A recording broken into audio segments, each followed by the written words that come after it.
placer darle la bienvenida a esta nueva jornada de capacitación organizada por la Escuela Judicial. Hoy nos estamos reuniendo para nuestro tercer encuentro de la materia de análisis económico del derecho, y la clase de hoy, por supuesto, está a cargo de su titular, Eduardo Starder. Eduardo, buenas tardes, un gusto saludarte. ¿Cómo ¿Cómo estás? estás? Pero qué gusto, como siempre. Siempre un placer estar acá, con la cordialidad ya de siempre de ustedes, ¿no? Hace tantos años ya. Muchas gracias.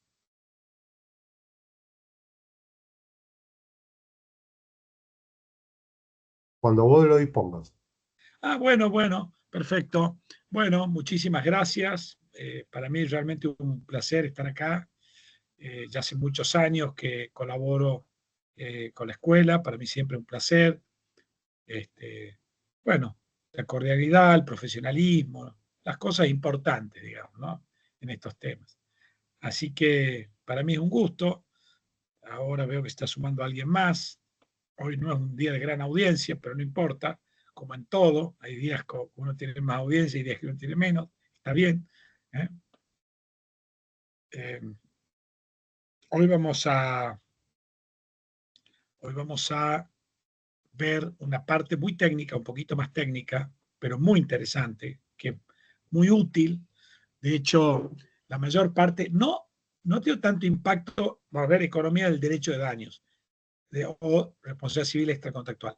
No ha tenido tantísimo impacto, sí, pero no tantísimo impacto, por ejemplo, ni aún en Estados Unidos, pero sí ha tenido mucho impacto. Todo lo que se dijo para esto se lo utilizó para regulaciones para prevenir riesgos, regulaciones de agencias gubernamentales, con un éxito notable.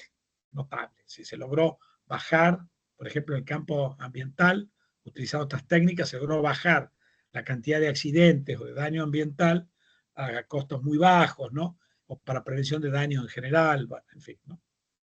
Así que son herramientas bastante testeadas, bastante probadas, y algunas de las herramientas y modos de análisis que se emplean hoy en la economía del derecho de daños, que es lo que yo voy a hablar hoy, bueno, han sido empleadas también con éxito también en la jurisprudencia americana, y tenemos un par de casos acá, y es útil también, aun cuando no esté expresamente previsto, utilizar la teoría económica para pensar doctrinas locales, decisiones locales, digo, de la tradición nuestra, también es una cosa que es extremadamente útil, ¿no?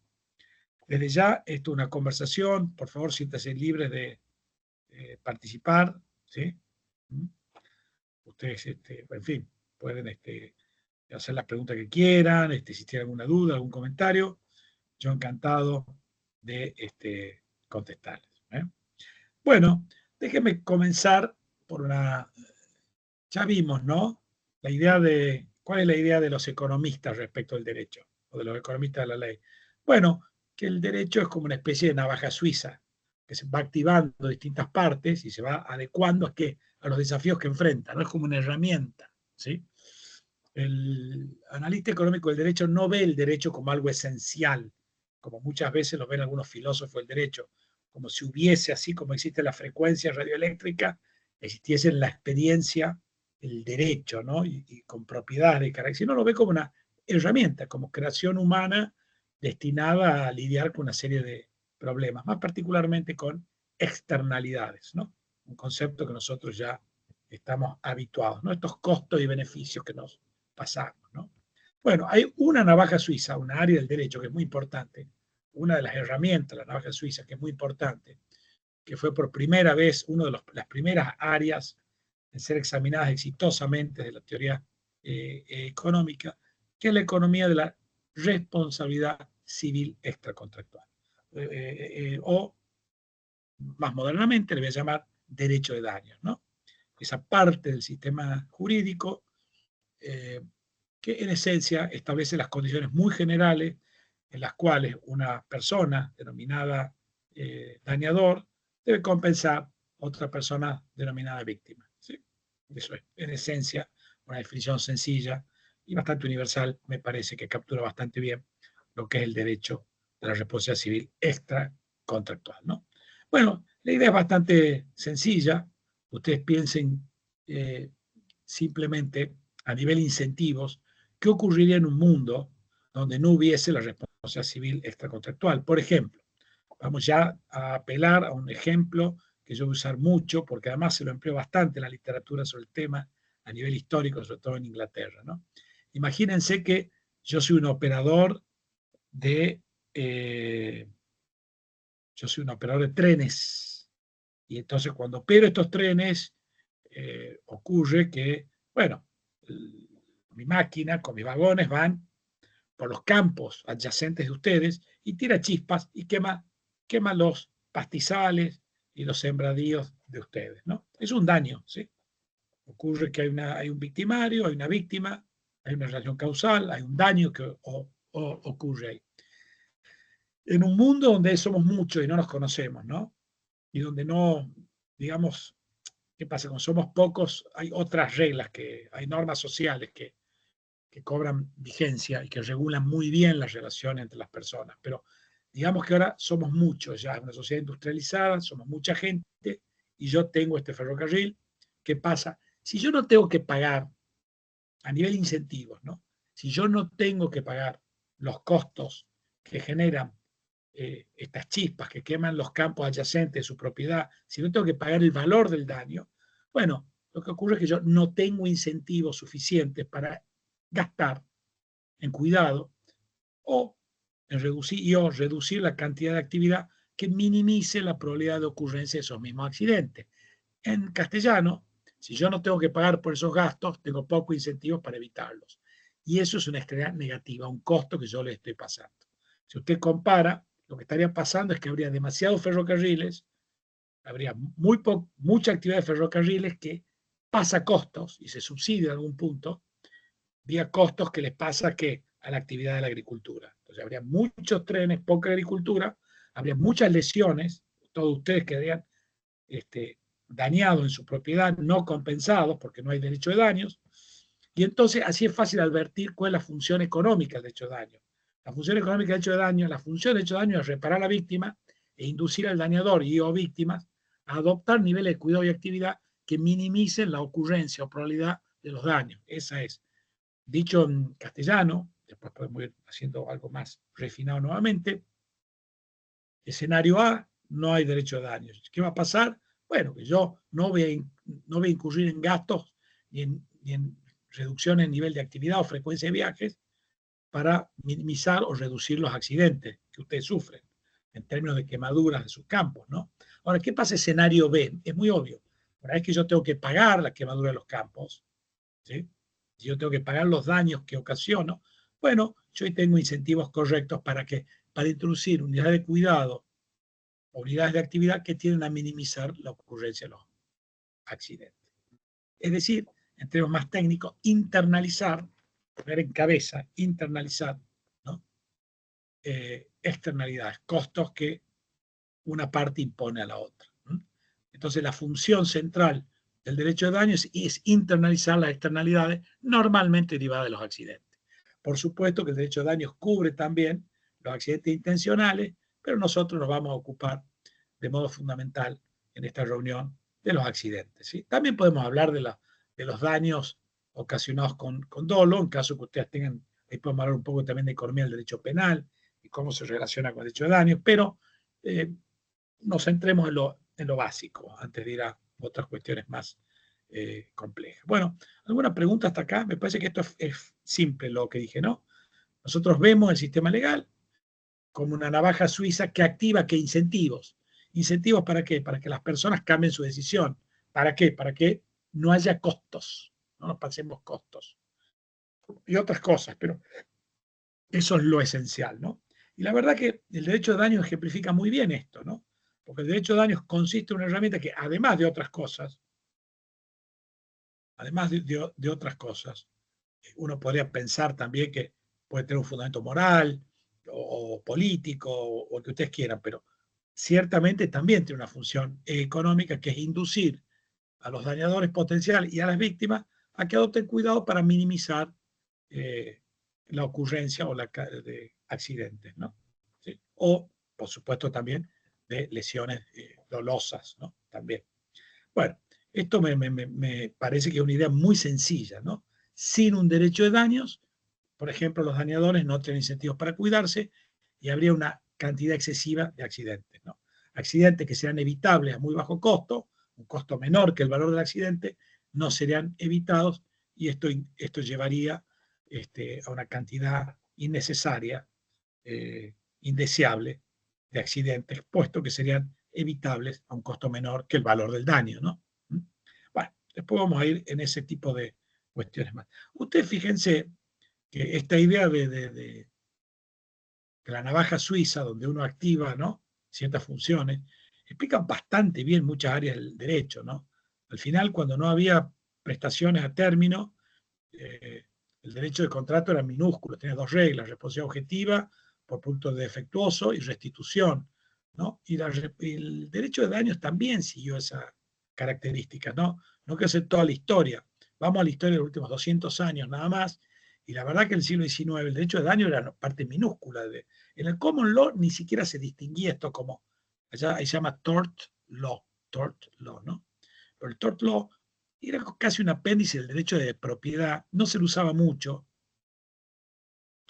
Y aquí, si bien tenemos una larga tradición, en la tradición nuestra, ¿no?, europea continental, tenemos una larga tradición que se remonta a las leyes paulianas, ¿no?, a las leyes que introdujeron cierta racionalidad y moderaron ciertas rigideces de la ley de las 12 tablas en la Roma republicana, esta ley pauliana, esta acción pauliana, ¿no?, que permitió una acción pauliana para pedir la reparación.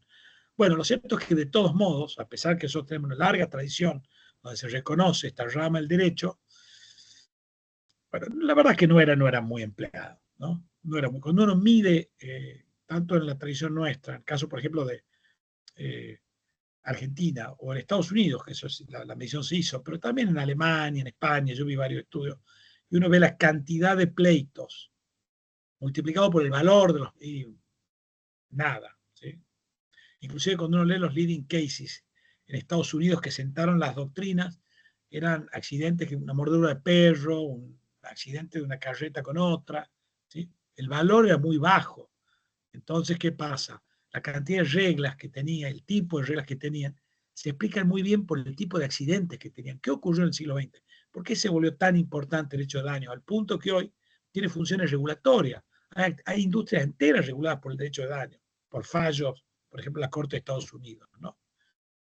Tabaco, construcción. ¿Cómo es esto? ¿Cómo pasó? Pasó porque la cantidad de accidentes que somos capaces de crear en la sociedad industrial y postindustrial es mucho más grande, ¿sí? No pasó porque hubo un cambio en nuestra concepción moral. Eso no ocurre muy frecuente, ¿sí?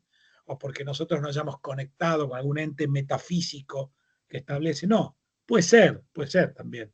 Pero la explicación que es más generalizada es no.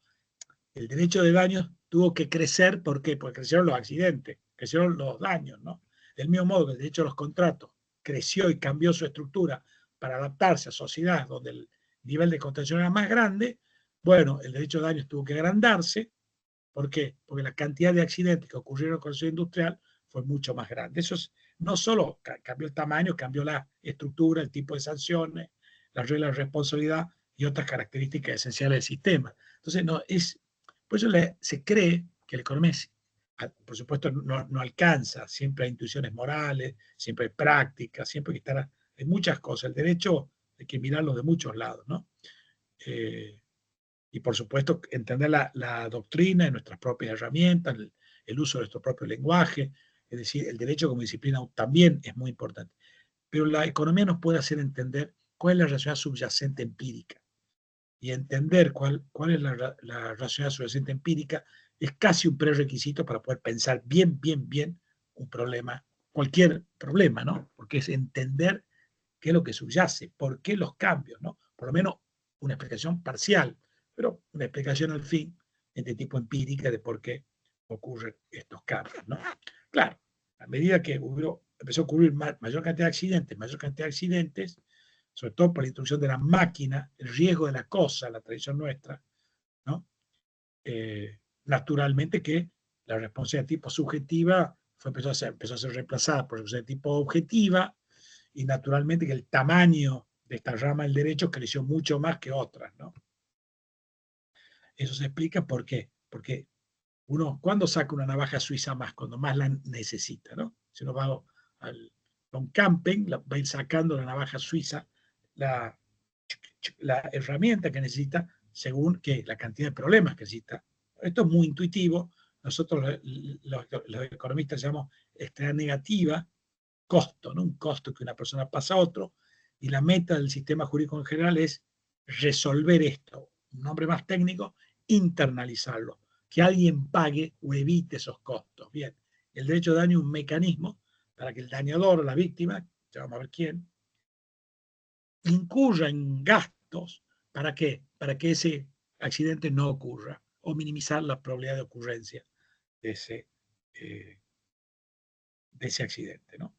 Esa es como la lógica económica básica del derecho de daños, ¿no? Veamos ahora, tratemos de, ¿cómo sigue? Ahora vamos a ver cómo podemos explicar de la economía las herramientas, los elementos centrales del derecho de daños.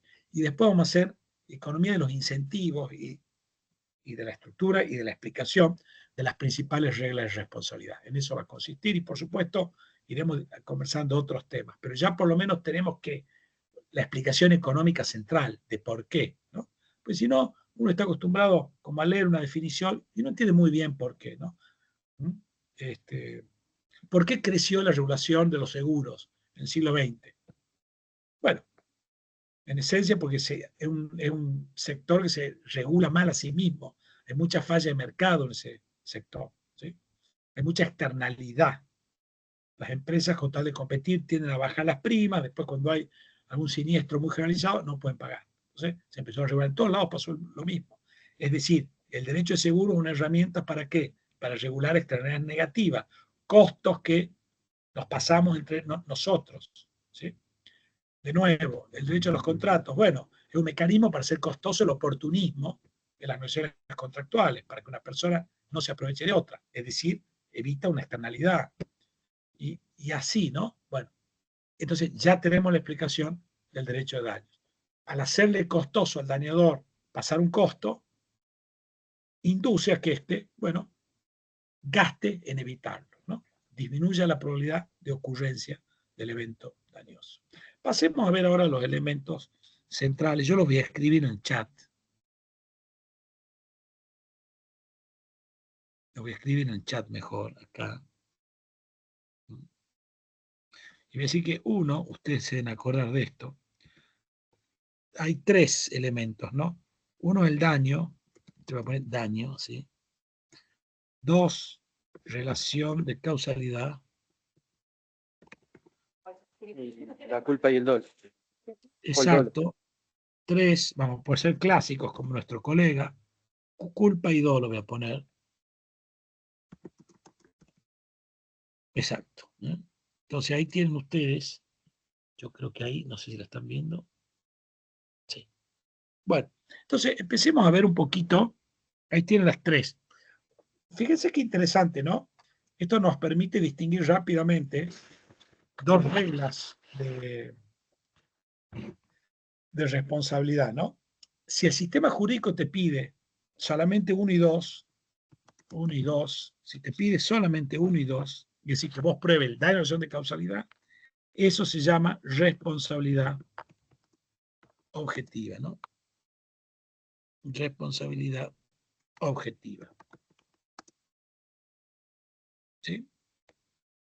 Eso todos lo sabemos. Si es que, por ejemplo, yo dejo mi auto, ¿sí? Debajo de la obra de usted, se cae un ladrillo y rompe el parabrisas, bajo responsabilidad objetiva tengo que mostrar el daño, es decir, que el parabrisas está roto, y la relación de causalidad, que es consecuencia del ladrillo que cayó de la obra de usted. Pero no tengo que mostrar tres, es decir, no tengo que mostrar que usted lo hizo de gusto, por intención de dañar, o bien que usted fue culpable, es decir, que gastó o fue negligente, en el sentido que adoptó menor cantidad de cuidado de lo que la ley pide o lo que un hombre razonable hubiese adoptado, ¿no? En Estados Unidos, en Common Law, esto se conoce como strict liability, es decir, responsabilidad estricta. Por supuesto, tiene tres variedades distintas. Acá también tenemos por lo menos dos, pero no voy a meter fino en esto, porque me interesa lo grueso, ¿no? Pero se entiende esta idea de responsabilidad objetiva, ustedes la conocen, y responsabilidad, cuando tengo que mostrar 1, 2 y 3, esto se llama responsabilidad subjetiva. Ustedes ya conocen todo esto, perfecto, pero yo lo digo de nuevo. Es cuando aquí, por ejemplo, fíjense lo costoso que es la responsabilidad subjetiva para la víctima, ¿no?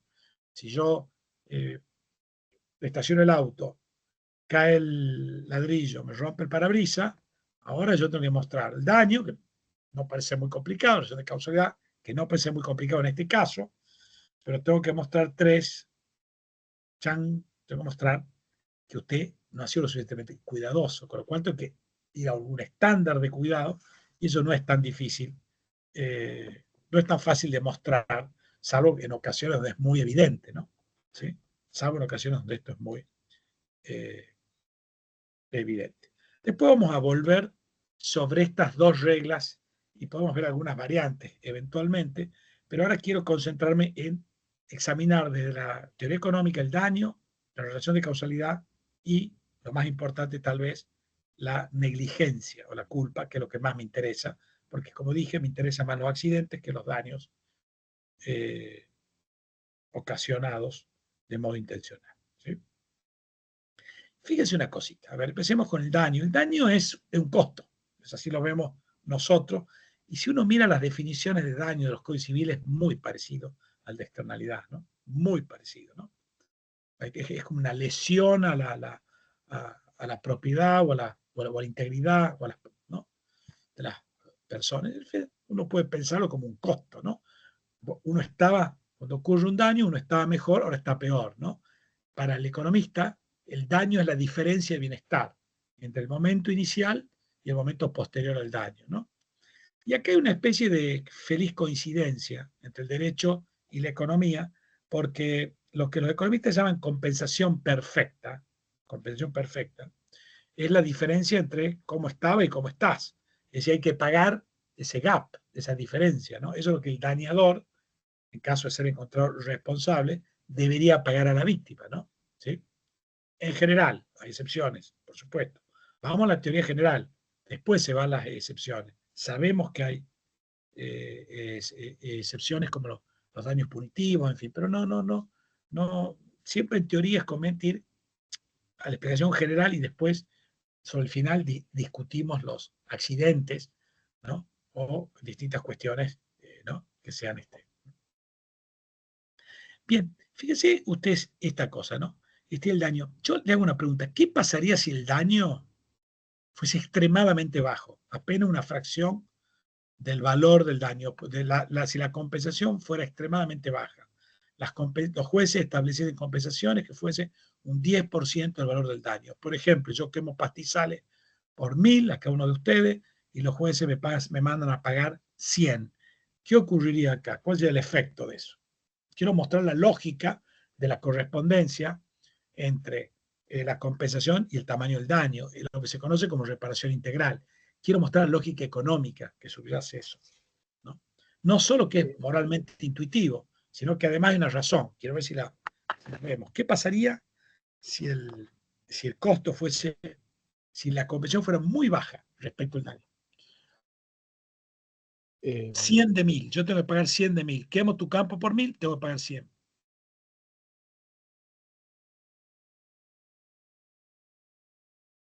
Claro, si lo vemos del lado de la propiedad hay una afectación enorme, una desproporción entre lo que tengo que cobrar y lo que me pagan, ¿no? Exacto. Lo que debería. Exacto. ¿Y qué incentivo genera para mí, que soy el dañador? Ventajas desproporcionadas, ¿no? Claro, pero digamos, ¿cómo me voy a comportar yo respecto de los bienes de ustedes si es que no tengo que pagar los daños en su plenitud, sino una fracción muy menor? No va a prever ningún tipo de cuidado. No va. Voy a gastar nada más. Ahora no quiero hacer la matemática, después la voy a hacer. Sí. Pero yo voy a gastar muy poco. Es decir, claro. Voy a tratar de gastar nada más en términos a los 100, pero no a los 1000. Con lo cual todavía va a haber muchos accidentes evitables a bajo costo que no son evitados. Es decir, todavía va a haber demasiado fuego y muchos trenes, y no queremos eso. Está muy bueno su intuición. Muchas gracias, Héctor. No, Muy por bueno. favor, gracias a ¿Y usted. qué pasaría a la inversa? Pero a ver si otro se anima. ¿Qué pasaría a la inversa ahora? Porque ya tenemos que, no sería muy deseable poner una compensación muy baja, ¿no? ¿Qué pasa si pusiera una compensación Claro. muy alta? Ahora yo tengo que pagar 5 veces, o sea, cada vez que quemo, 10 veces. Tengo que pagar por Disminuye, 10.000. ¿Qué pasaría? disminuye la ocurrencia del daño. Mayor costo, menor ocurrencia de daño. Para evitar pagar. Exacto, pero ¿eso es deseable o no? Y estaría bueno para los abogados. Sí, para los abogados estaría bueno, sí. Pero no sé, porque si no hay daño, no hay juicio. Perdón. Exacto, también. Pero Héctor, También si no sí. hay daño, si tengo que pagar mucho, me cuido mucho. Si me cuido mucho, no hay accidente. Si Es no hay verdad, es verdad. accidente, baja la frecuencia. Si baja la frecuencia, baja la cantidad de Sí, contratación es al cierto. abogado. Así que Es cierto. no estoy muy seguro. ¿eh? Y encima después Pero- me acusan de alta litigiosidad, ¿no? Por favor. Gracias, Héctor. Gracias, Héctor. No, Gracias. por favor. A ver, muy bueno, Mariana. Muy bueno tu comentario. Pero fíjate, sigamos con el análisis, porque una de las cosas que hacemos en economía es que nosotros seguimos pensando, ¿viste? Como yo hice un análisis de 4 pasos, ¿viste? Seguimos pensando, no nos quedamos en la primera intuición. Tratamos de ver qué pasaría y entonces qué pasaría y entonces qué pasaría. Está bien lo que vos decís. Habría mucho cuidado, porque yo tengo que pagar, si voy a quemar un campo, en vez de 1.000, tengo que pagar 10.000. Pero ¿qué pasaría con el nivel de actividad de mi actividad? Se reduciría demasiado. A ver.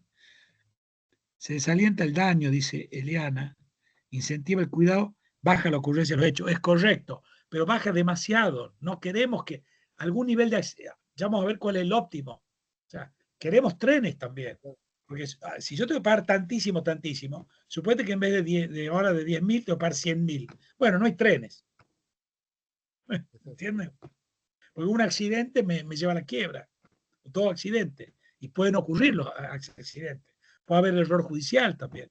Puede quemarse por otra cosa. No hay trenes y no queremos. De hecho, ustedes pierden si no hay trenes. Tal vez la cosecha valga menos también. ¿Entienden?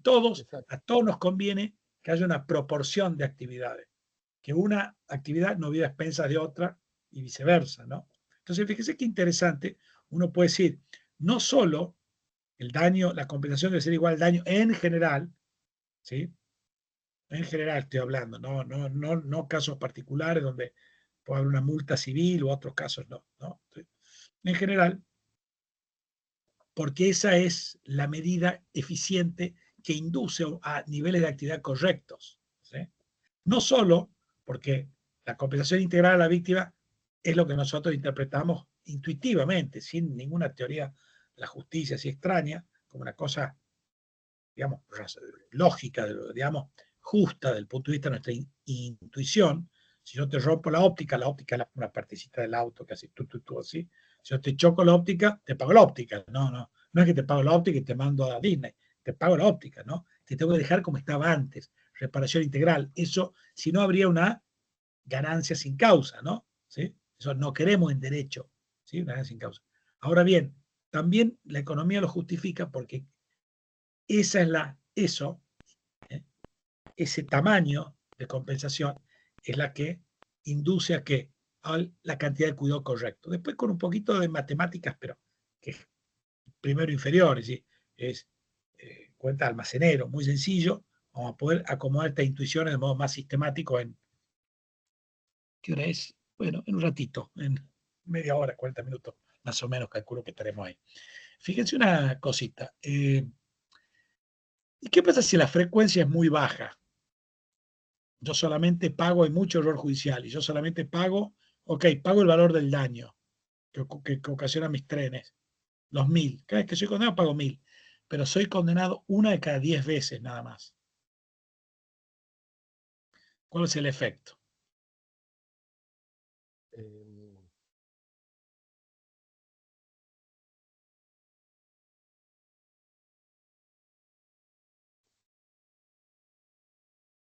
Y se reduce la cantidad, se corre riesgo con los reclamos, ¿no? Porque pareciera ser que Si no lo estoy, o si no lo estoy entendiendo mal, ¿no? No, esto Porque es. si Yo quemo 10 campos. sí, Ustedes me hacen sí, juicio y solo ganas vos nada más. Entonces solo pago 1000, yo causé daño por 10.000, solo pago 1000. ¿Qué va a pasar?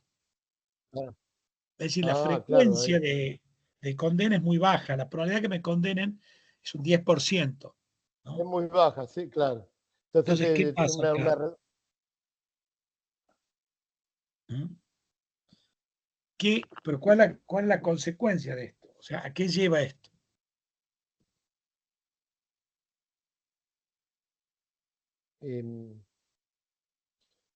y acá estaríamos frente a una cuestión que tendrá que... No, la litigiosidad no se me ocurre, no me doy cuenta quizá, No, porque acá estoy asumiendo que la litigiosidad es la misma. En un momento sí, uno es la misma, después va a bajar, pero en un momento uno es la claro, misma. Y por error judicial me condenan de cada 10 veces que me deberían condenar, me condenan una. Entonces a mí me sale muy barato. Como a mí me sale muy barato, ¿qué voy a hacer yo? ¿Me voy a cobrar poco o mucho? va a cobrar, como Me voy a sale muy cuidar. barato, sí, claro, o sea, no, o sea, no se va a cuidar, por lo que veo, si lo condenan poco y hubo 10 sucesos, me da la impresión que ahí es donde va de una forma u otra, no se va a cuidar, va a seguir adelante con su postura. Exacto, Héctor, muy bien. Es equivalente al caso, cuando la frecuencia de condena es muy baja, es Claro, equivalente a un caso, la compensación es muy baja. Entonces, como yo anticipo que no voy a claro, tener que pagar, como no voy a tener que pagar, en vez de poner 5 filtros, pongo un filtro. Entonces va a haber demasiado incendio y yo voy a seguir con ese nivel de actividad. Entonces, puedo seguir claro, explicando otras consecuencias múltiples de esto. Pero en esencia, de nuevo, vamos a tener mucho ferrocarril, poca agricultura y normalmente una parte del cuidado la van a llevar adelante ustedes, porque ustedes para prevenir, ustedes, esto ya es un poco más complejo, pero en estos casos normalmente la víctima es la que termina cuidándose en una proporción importante.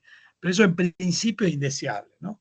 Entonces fíjense la importancia de que, eh, de que los jueces apliquen bien la doctrina, porque cuando los jueces aplican mal, por más que la ley esté bien, si se aplica mal, esto puede llevar a una distorsión en la cantidad de actividad, ¿no? Y puede hacer que claro, una puede generar o actividad, mucho o poco. exacto, exacto, exacto. También podría ser un problema porque ahora en algunas jurisdicciones pasa que si ocurre un accidente, listo, tenés que pagar, no importa si sos culpable o no sos culpable, si el filtro no, chao, listo. ¿Qué pasa si a mí me empieza a hacer cargo de cosas que no puedo evitar? ¿No? ¿Qué pasaría? No sé, cualquier accidente que ocurre, cualquier incendio, ya listo. Aunque sea lejos, aunque no haya evidencia, aunque se use la ley de ese modo.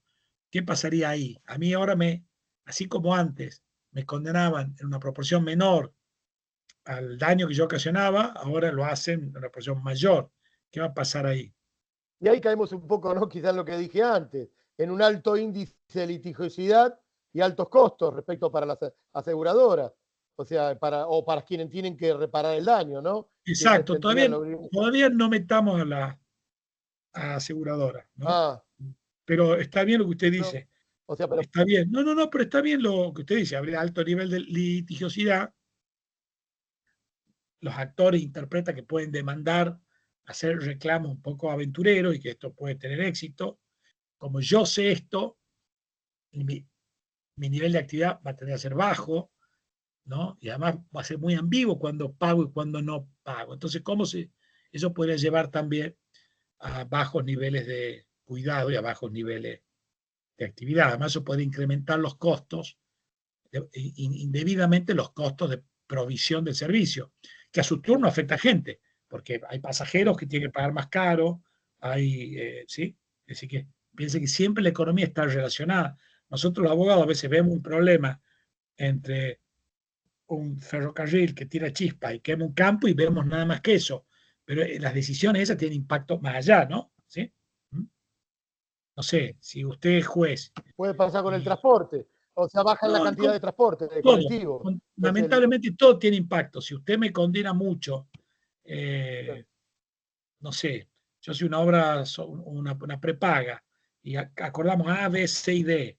Bueno, E y F, bah, pero si usted me condena F, G, K, L, M, N, O, P, bueno, eso va, necesariamente tiene impacto en los costos.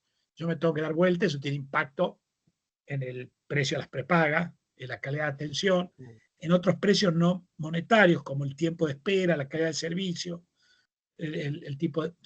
Necesariamente cuando hay una distorsión, eso tiene efecto en otros. Eso es muy importante, porque nosotros tendemos mucho a considerar, claro, porque estamos muy acostumbrados a pensar el derecho como un mecanismo de resolución de conflictos. Pensamos en las partes en conflicto, pero ya el derecho, más que un sistema de resolución de conflictos, es un mecanismo para evitar conflictos. El buen derecho evita conflictos, hace que la gente se cuide lo correcto, hace que la gente cumpla más los contratos, hace que la gente... Entonces, ¿qué hace? Reduce el ámbito del litigio, ¿no? Entonces, las dos cosas hay que pensar. Entonces, por eso es muy importante para los economistas pensar todos los efectos que tienen, ¿no? Y también en terceras personas, ¿no? Un No sé ejemplo si era el caso de la CRT, ¿no? El caso de la CRT, cuando existía el tema de la responsabilidad del 1113, donde se extendía que no solo era el contrato, la póliza de cobertura que tenía, sino que tenía que pagar un adicional la empresa por extensión de la responsabilidad de lo que viene a ser el monto, ¿no? Del seguro. Pasaba mucho, yo me refiero al sistema anterior, donde se demandaba por reparación integral y a veces la cobertura de la RT le decía, mira, yo te cubro tanto. Y después se extendía al empleador, a pesar de tener una aseguradora, tenía que pagar una parte más por la extensión que se hacía por la responsabilidad civil. O sea, no excedía la cobertura de la RT, a eso me refiero. No sé si me estoy sí, explicando. sí. Yo no conozco, no, en fin, podría haber buenas razones para que las víctimas sean compensadas de modo pleno. Claro, Y claro. entonces podría tener sentido esa extensión también. Puede ser que el Sí, RT tenía, pague, claro, claro, pague hasta claro. donde tenga que pagar y después la víctima paga hasta el victimario tiene que pagar hasta donde Exacto. tiene que pagar. Tenía un buen Podría ser, sentido. Sí, quiero decir, desde el sí, punto de sí. vista económico puede tener sentido, aunque el seguro en los accidentes a veces puede ocurrir, como yo estoy asegurado, puedo tener incentivos para cuidarme menos, pero normalmente las compañías de seguro tienen sus mecanismos de decir, si la ley de seguro es correcta, induce también al dañador a ciertos niveles de cuidado y actividad razonables, quiero decir, ¿no? Así que bueno, muy bueno, Héctor, sus intuiciones. Gracias. Muchas Gracias, gracias, muy ¿no? amable. A usted, gracias. Pensemos un poquito ahora daños. Eh, Fíjense cómo estamos pensando distinto el derecho y estamos como mirándolo de afuera y encontrando fundamentos, ¿no? Y podemos explicar muchas cosas que pasan y empíricas, ¿no? Más parecido como las ciencias, ¿no? Que uno tiene una conjetura y explica algo que pasa, que ocurre en los hechos, ¿no? ¿Sí? No a nivel normativo, sino a nivel de hechos en general, ¿no? Ese es el aporte. Muchos creen que la introducción del método científico, porque ahora no usamos economía, usamos también psicología, neurociencia, siempre hemos usado estadística, teoría de juegos de decisión, bueno, otras ramas, ¿no? Pero poniendo esto, está bien. Ahora pensemos una cosa, tratemos de ir un poco más allá, porque una de las metas del derecho de daños también es compensar a la víctima, pero y lograr el valor correcto. Ahora, ¿cuál puede ser el valor? ¿Qué podemos hacer con el valor correcto eh, respecto de temas para los cuales no hay precio de mercado? Por ejemplo, un brazo. O, por ejemplo, la vida. ¿Quién de ustedes está dispuesto a afirmar que valora la vida ad infinitum? Es decir, que le da un valor infinito a la vida.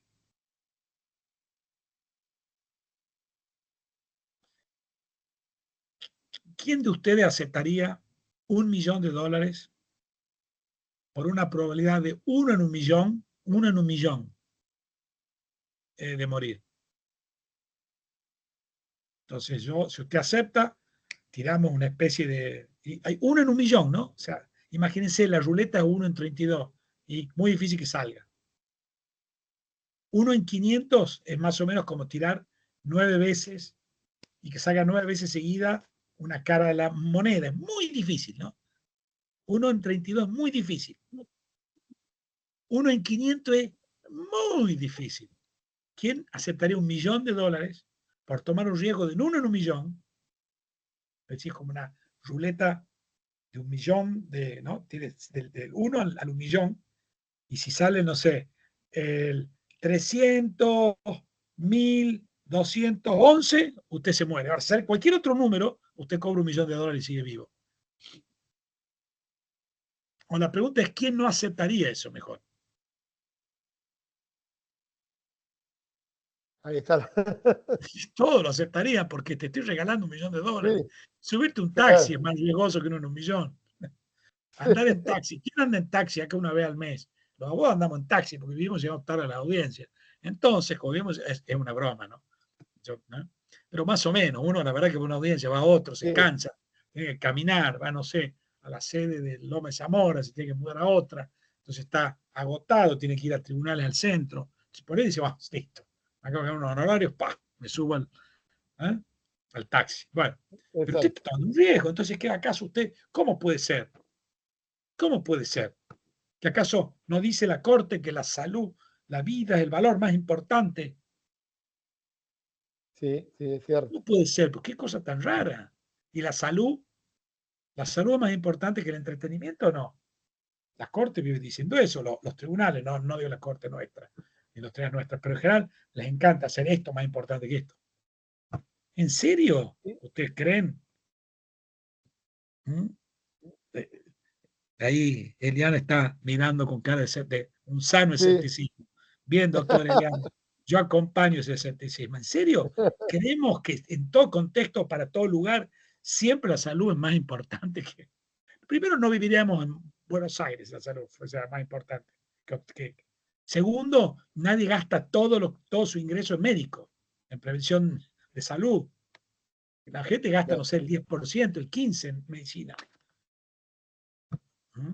No, todo depende, el análisis que se hace, el análisis en el margen, es Sí, sí. cuál es el Yo lo aporte que, siguiente que tiene gastar claro, $1, $1 en salud respecto de, pero la gente va a restaurantes, la gente se va de vacaciones, cuando te vas de vacaciones tomas riesgos, te subís a aviones que bueno, son poco riesgosos, pero mucha gente bucea, esquía sobre nieve, hay gente que hace senderos peligrosos, anda a caballo sin saber andar a caballo, así, todos millones de riesgos. Irte de vacaciones es bien riesgoso. Lo hacemos sí. porque la vida no se compone de una cosa. Sí, sí, el valor vida a veces también tiene un criterio muy también está ligado un poco a lo subjetivo, Por ¿no? ¿Qué valor supuesto le que, claro, damos? pensarlo in totum, nosotros no razonamos in totum, nadie piensa in totum. No. La vida es más importante que, por supuesto, en un sentido, pero eso no se puede administrar para resolver un caso. Otra que pensar en el caso, ¿qué es más importante? ¿Sí? Claro, ahí obliga a pensar, a extender su pensamiento un poco. Bueno, a veces pasa que yo he tenido casos de una persona que perdió un brazo y para él ese brazo hábil le representaba un montón. Pero claro, pero peor era, yo decía, pero peor era perder, enseguida me contestó un familiar, pero peor era perder la vida. Así dijo en ese momento, ¿no? Estábamos en la mesa de negociación.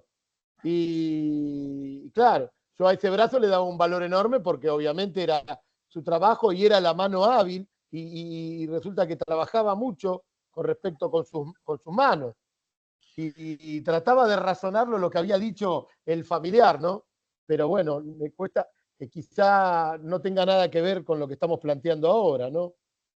No, tiene mucho que ver, porque lo que queremos decir es que al final las cosas no tienen un valor intrínseco, sino tienen un valor instrumental.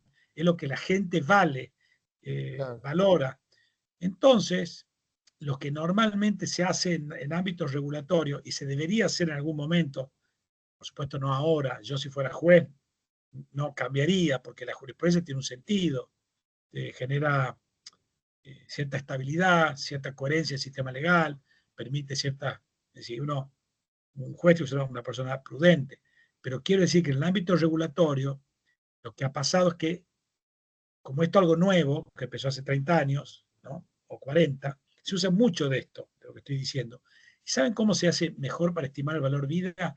¿cuánto estás dispuesto a pagar para evitar un punto sobre, no sé, 10.000 para reducir cierta probabilidad de pérdida de vida? ¿Cuánto vale un brazo? ¿Cuánto estarías dispuesto a pagar para asegurar tu brazo? ¿Cuánto vale? Lo que han hecho los reguladores, en vez de ir a ver las resoluciones judiciales, que las han encontrado espantosas, las han encontrado muy bajitas, las han encontrado sin justificativo, han encontrado que dicen cualquier cosa, es decir, no justifican, ponen cosas, generalidades que dicen, bueno, siendo que esto es una cuestión muy importante para la estructura de la persona, eso no significa nada. Terminó, nada, ¿sí? En cambio, cuando uno ve las resoluciones son mucho más precisas, porque usan economía, método científico, dicen, la gente normalmente valora su vida en tanto. ¿Cómo llegamos a esta conclusión? Porque la gente, por ejemplo, pide tanto más dinero para hacer este trabajo, este. En la media esto nos da que, ¿sí? Entonces es un trabajo de campo para ver. Entonces, Eliana, se ralentiza el servicio, es que esto, lo dijiste antes, perdón Eliana, recién lo veo ahora, está bueno lo que decís, tenés razón, ves cómo los costos se pasan para todos, ¿sí? Para otra gente hay que pensar todos los costos, ¿no? No significa que no tengamos que tomar la decisión, pero hay que sí saber quiénes pagan los costos, como prudencia básica, ¿no? No quiero decir ahora qué hay que hacer, sí que por lo menos hay que saber de que hay que mirar todo el mapa, ¿no? ¿Sí? De los costos. Bueno, con esto quiero decir es que nosotros estamos acostumbrados a pensar, tenemos una visión un poco, los abogados, un poco anticuada acerca de cómo ponerle precio a cosas que no están en los mercados. El precio que no está en los mercados es cuánto la gente valora un brazo respecto de otras cosas antes de perderlo, no después. O sea, porque es cuánto el monto de las compensaciones es lo que hace que el sistema tienda a cuidar el brazo. ¿Cuánto queremos que la sociedad cuide un brazo respecto de proveer, no sé, ayuda a los más pobres, respecto de proveer educación? Bueno, depende de cuánto valemos la educación, cuánto valoramos nosotros la educación y cuánto valoramos los brazos. ¿Me siguen? Y para eso, más que un procedimiento de tipo administrativo, donde uno mira la sentencia anterior y pone una especie de generalidad más o menos justificatoria, más o menos, porque lo que uno encuentra ahí, no estoy hablando de Argentina, estoy hablando del mundo, o por lo menos para muchos autores, uno encuentra variedades. Sería mucho más claro decir, mire, la gente asegura de media su brazo en tanto. ¿eh? La pérdida de ingresos que tiene de media la gente está, o sea, buscar como algún dato duro respecto a cuánto la sociedad debería gastar para proteger un brazo medio. Por supuesto, si un brazo de un gran tenista, bueno, eso podrá tener otro valor. Ahí ya entran cálculos más complejos asociados a la productividad del brazo, a la valoración especial que puede tener el, el brazo. Lo que quiero decir que hay toda una jurisprudencia hay toda una literatura muy interesante de la teoría económica, ni hablar ahora los psicólogos y los economistas de la conducta, para tratar de ver, identificar mejor cuánto es una compensación plena, ¿no?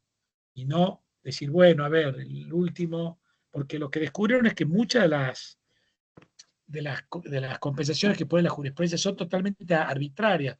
Muchas veces empezó así, hubo una guerra, no sé, en X país, en el año 1880. Entonces el gobierno tiene una partida, pero no es que se consideró que ese era el valor vida, hay una partida. Entonces, por ejemplo, se dijo, bueno, a todas las familias, a toda la gente que murió, le vamos a dar 10 pesos. Pero eso era una cuestión administrativa, no era una cuestión de que la vida vale. Y muchas veces pasa que los jueces, para tener que justificar, cuando después ocurrió un accidente, dicen, che, a ver, la vida vale 10 pesos. Pero no tiene nada que ver. ¿Sí? Entonces, por una cuestión digamos, de tradición burocrática, se empiezan a poner valores que no tienen nada que ver con el valor correcto si es que queremos minimizar la pérdida de brazo, queremos hacer un balance entre el costo y la minimización de accidentes que cuesten brazos, vidas, etc. ¿no? Bueno, esto es todo un tema, todo un mundo, como habrán visto, todo un universo interesante, que por supuesto abre desafíos, abre preguntas, y que por supuesto el derecho no, salvo en casos muy especiales, no se van a aplicar estos criterios. Hay buenas razones para que los jueces sean conservadores, porque es como que la estructura básica institucional, como, ¿no? Están cuidando como cierta, pero en ámbitos regulatorios, donde sí hay más, uno puede ser más creativo, ¿no? Bueno, esto en el modo de estimar el valor vida, el valor de un brazo, de una pierna, ya este es el valor, este es el método que se usa, ¿no? Y ahora también, por supuesto que para nuevos tipos para tipos de daños que son novedosos, como por ejemplo daños por antimonopolio, por ejemplo, que en Argentina hay un caso que todavía no está firme, ¿no? Y hubo otro caso que se rechazó, una acción colectiva donde no se logró mostrar homogeneidad de las pretensiones, ¿no? En caso de las cementeras, que yo. O, por ejemplo, bueno, o para daños de tipo ambiental, o otro tipo de daños complejos, ahí se contrata economistas, ¿no? Que hacen análisis muy, muy sofisticados y empíricos. Los casos grandes se hacen análisis de este tipo. Se contratan economistas y abogados que piensan como economistas para que traten de justificar muy, muy, sobre todo en tribunales arbitrales, traten de fundar muy bien. No estoy convocando un cambio grande ni nada, estoy diciendo esta literatura existe, esta práctica existe, probablemente los abogados de a poquito vamos mirando mejor qué es lo que se hace en otros ámbitos para tratar de buscar compensaciones que probablemente deban ser más grandes. Es muy probable, no digo para Argentina, pero no lo tenemos estudiado, pero yo intuyo que sí, que para Estados Unidos, por ejemplo, las compensaciones que ponen los jueces sean muy bajas, con lo cual se está subsidiando la industria, que son los que dañan mucho, respecto de la gente, ¿no? Bueno, eso sería como una, a priori, una especie de conclusión. Habría que rever esto, eso es lo que muchos especialistas creen para Estados Unidos. El valor vida en Estados Unidos está entre 12 y 14 millones de dólares. En Argentina, que será 3, 2, 3, una cosa por el estilo, 4, bueno, imaginen ustedes eh, que algunas cosas se pueden decir respecto de cómo estamos trabajando el asunto acá, ¿no? Bueno, pasemos a la relación de causalidad ahora. La relación de causalidad parece una cosa sencilla, pero un temón también. Por supuesto que para casos fáciles no. Para casos fáciles no es un problema. Qué sé yo, si yo dejo un perro suelto, un perro rabioso, justo cuando vienen los vecinos a la quinta al frente, hay chicos, y dejo el perro desatado, la puerta abierta, y bueno, sí, eso, mi perro, ¿no? O si se cae un ladrillo de mi obra, bueno, ¿no? Lo que pasa es que el problema es que los daños que ocurren en la sociedad postindustrial muchas veces son daños sofisticados, donde hay valores de probabilidad, donde hay que pensar en tener valores de certeza, donde es realmente complicado, ¿no? Y ahí es donde tenemos que pensar ya la causalidad en términos probabilísticos. Y la economía tiene muy buenas, contribuye mucho a esto. De nuevo, la gente que hace daños complejos debería mirar lo que está pasando en el ámbito regulatorio, donde se han logrado éxitos notables, utilizando estas técnicas, no con la intuición, copiando lo que uno hizo y poniendo, sino mirando empíricamente. Che, a ver, ¿cómo funciona esto, no? ¿Cuál es el valor de probabilidad, no? De que efectivamente ocurre este daño, ¿no? Y entonces, a través de ahí, establecer. A ver, yo les doy un caso. Les cuento un caso. En Chicago, hace como 100 años, ahí era juez el famoso juez Cardoso, ¿no? Juez de la Escuela del Realismo Jurídico Americano, un pragmático, que pensaba que el derecho era una herramienta social, digamos, ¿no? Lograr metas. No, todos los valores de justicia y todo, está bien, eran intuitivamente importantes, pero no era algo que uno podía apelar con certeza. Como sea, al juez Cardoso le llega este caso. A ver, ¿qué opinan ustedes? Lo que ocurre es que hay un trolley, que parece un tranvía, pero va más rápido, todavía existen en Chicago, que es como un tren que va impulsado por un cable con electricidad. Y entonces iba el tren y de golpe se le cae un árbol encima y lesiona a algunos pasajeros. Los abogados demandan, en esa época había que probar negligencia, no eran como ahora, había que probar negligencia. y bueno, y pierden los casos, porque dice, la verdad que no hubo negligencia, ¿no? Cayó de la compañía. Pero un abogado muy pícaro se puso a investigar y encontró que el tren iba muy rápido. Y él argumentó que si el tren hubiese ido a la velocidad reglamentaria, no hubiese estado allí cuando cae el árbol, y por lo tanto el accidente no hubiese ocurrido. Bueno, gana en primera instancia y llega a la Cámara donde lo ve el juez Cardoso. ¿Qué hubiese hecho ustedes? ¿Ustedes hubieran ratificado esta sentencia o no?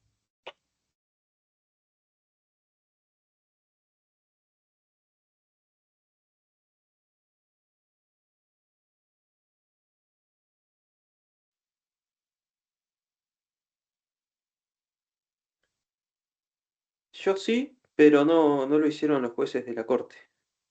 Está bien, pero ¿por qué sí?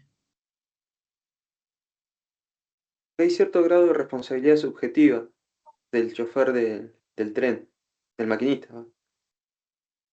Sí, pero está relacionado con que el árbol, y si le hubiera caído un rayo, también lo hubiera confirmado. No, así que un rayo no. O si no se hubiera caído un árbol. Bueno, pero que se caiga un Vas a árbol, que se entender caiga un rayo, son temas que no están causalmente conectados. Si se hubiera descarrilado, sí, porque más rápido se descarrila. Mira, no claro. pensemos así, si el Sí, tren no, hubiera ido no. más rápido, si el tren hubiese ido más rápido, tampoco hubiese estado ahí cuando cae el árbol. Mm, O sea, no hay relación de causalidad. Eso es lo que advirtió. Hay negligencia, pero no hay relación de causalidad. ¿Entendés? sí. Esa es la idea. Pensarlo, decir, uy, y si le pegaba un rayo, viene un rayo, un día de sol, el juez Cardoso que dice, no, la compañía no puede ser responsable del rayo que cae, ¿no? Bueno, esto respecto de la compañía, un árbol que cae, es análogo, ¿no? No hay causalidad. Ese es un famoso caso, ¿no? El caso que mejor ilustra, que es un poco cruento, este problema de la causalidad y por qué podría ser, tal vez, bueno, pensarlo en términos probabilísticos puede tener algún tipo de sentido, es el famoso fallo Palgraf. Palgraf era una señora que a comienzos del siglo XX estaba esperando un tren B, es un tren que iba a la derecha. En esa época había varias compañías de trenes y las estaciones no eran públicas, no eran privadas y no necesariamente estaban relacionadas con las compañías de trenes. Eso es muy importante. Estaba esperando el tren B, llega el tren A sale para la izquierda. En esa época la gente joven corría y se subía, porque los trenes avanzaban muy despacio, era una broma, y los guardas, la gente que trabajaba en el tren, los ayudaban a subir. En esta oportunidad ocurrió un hecho desafortunado, que un chico que iba corriendo iba con un paquetito. Cuando los guardas del tren lo ayudan, se le cae el paquetito y se va a la dinamita. Entonces estalla y lo que ocurre es que fue un efecto rarísimo porque tiembla un poco, no sé qué cosa, una cosa, otra cosa, tipo como los dibujitos animados, Tommy Jerry, una cosa impacta en otro, y de golpe una escalera solitaria, boom, cae sobre la señora Palgraf. Entonces Palgraf demanda. Y es un caso típico cuando se lo lee. Cuando se lo lee uno dice, bueno, qué complicado, ¿hasta dónde extendemos, no? ¿Hasta dónde? Normalmente, por supuesto que normalmente el hecho de ayudar a chicos a subir a trenes, ¿no? No genera escaleras que caen sobre señoras, ¿no? Ese es como pensarlo en términos probabilísticos. De todas maneras, no creo que los abogados estén muy, muy lejos.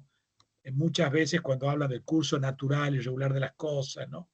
Cuando uno ve cierta estructura eh, de lógica, no sé si lógica, descriptiva de la causalidad por parte de los abogados de las sentencias y ve como lo que usual y regularmente ocurre, me parece que ahí subyace unidad probabilística, eh, pero creo que para muchos casos, y obviamente para casos difíciles, se hace esto, los jueces apelan a peritos y a ver, por ejemplo, temas ambientales, ¿no? ¿A cuánto se puede fumigar de un pueblo? Es un tema, hay veces que no se sabe, ¿no? Uno tiene la intuición que muy cerca no, pero muy lejos puede ser muy costoso, porque eso implica mucha menos producción, más pues una restricción indebida sobre la propiedad de otra gente. Bueno, En fin, con esto quiero decir que, pero lo más interesante que tiene la economía para decir es respecto de tres, es respecto de la negligencia. Acá lo pongo. Negligencia.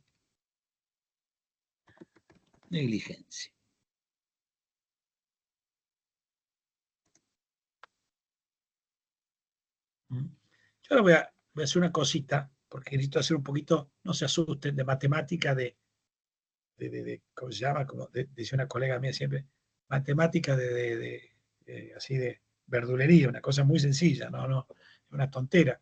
Pero lo interesante es que nos permite pensar la negligencia, y ahora se la piensa, sí, a nivel regulatorio, pero también en los tribunales, y aquí hay un par de fallos también. Eso todo uno, donde es muy explícito. Pero podría explicar también el razonamiento subyacente, no explícito, pero sí subyacente. Vamos a hacer esto. Yo voy a compartir acá. Con share. Voy a poner screen.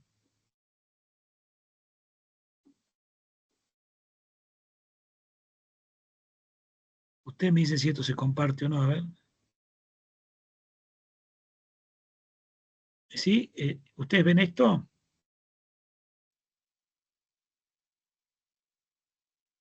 Si se ve una pantalla en blanco. Perfecto. Miren, lo que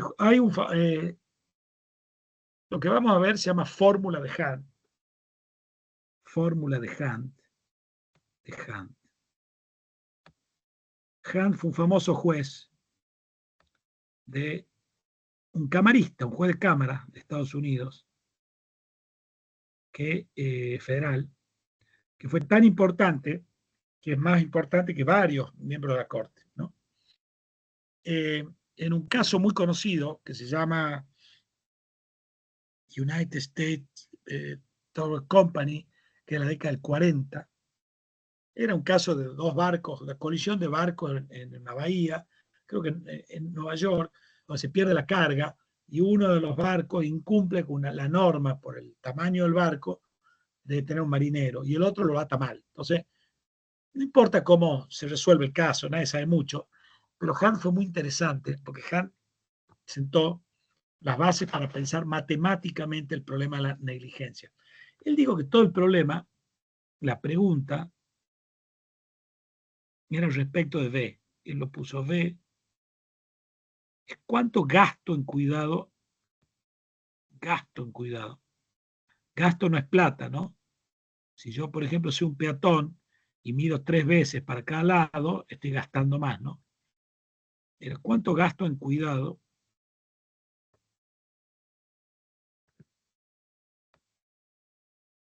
Cuidado.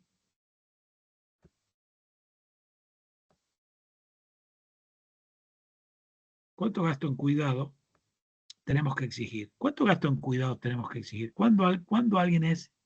Esto es muy importante porque al final, cualquiera sea el sistema que empleemos, sistema de responsabilidad objetiva, subjetiva o variantes de cada uno, lo que queremos es que la gente se comporte bajo cierto estándar, es decir, que sea diligente, ¿no? Entonces, esto es muy importante, ¿no? Y esto está relacionado con qué. ¿Esto es algo independiente o depende crucialmente de algunas variables? Bueno, a esta segunda conclusión llega Hunt y parece a mí que es bastante obvia, pero si ustedes quieren, lo discutimos después. Pero déjenme que les explique ahora esta fórmula de Hunt, ¿no? Él decía que lo que el sistema jurídico debía lograr era una cantidad de B que esté relacionada con dos cosas. Uno es L, losses, significa pérdida, que es el daño esperado, el tamaño del daño esperado. La idea que acá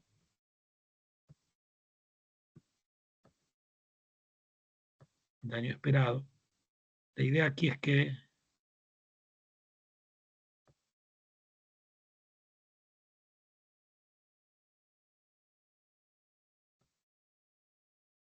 cuando más grande sea el daño esperado, el sistema jurídico debería inducir a que el dañador introduzca más unidades de B. ¿Me siguen la idea? Por ejemplo, yo debería, supongamos que yo tengo una fábrica acá, ¿no? Y acá acá hay una ciudad. Y yo tiro, no sé, 100 toneladas de una sustancia. Pero por una cuestión estacional, yo acá genero un daño de, no sé, de 1000. El costo económico es de 1000.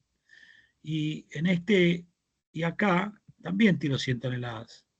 Pero como estamos en invierno, el costo acá es de 100. Acá yo tiro 100 toneladas también. Pero el daño esperado es más bajo. Acá esto es A y esto es B. En B es más bajo, ¿no? Lo que está diciendo que entonces, durante el verano, donde vos te tenés que cuidar más que durante el invierno, porque el daño esperado es más alto. Esto parece que tiene pleno sentido.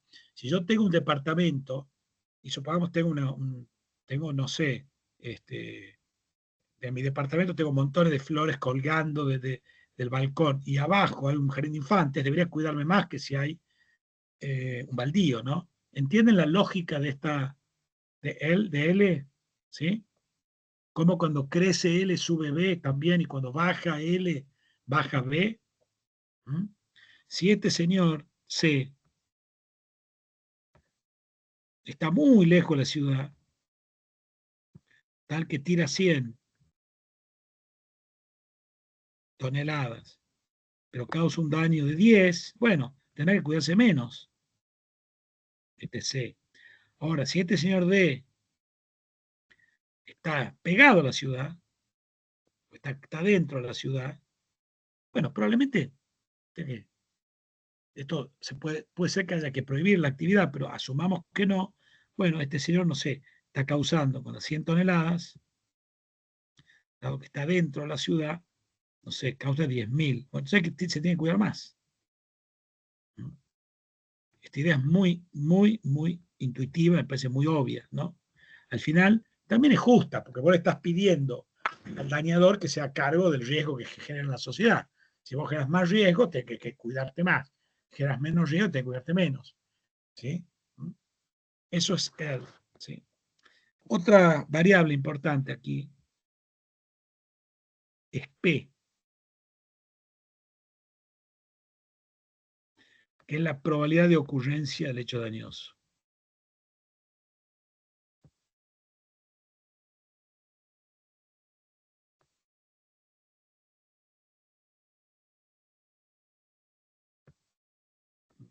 Hay eventos que son más probables y otros que son menos probables. Acá lo que está diciendo es que, supongamos que yo opero una fábrica inflamable, con productos inflamables que puede ocurrir un incendio. Y el daño es el mismo, es 1000. Si L está quieto, L es 1000 en los dos casos. Tenemos el caso A, tenemos el caso B, y siempre va a ser, si se prende fuego a la fábrica, el daño es de 1000. Ahora, lo que pasa es que como yo aquí trabajo con productos mucho más inflamables, la probabilidad es del 50%.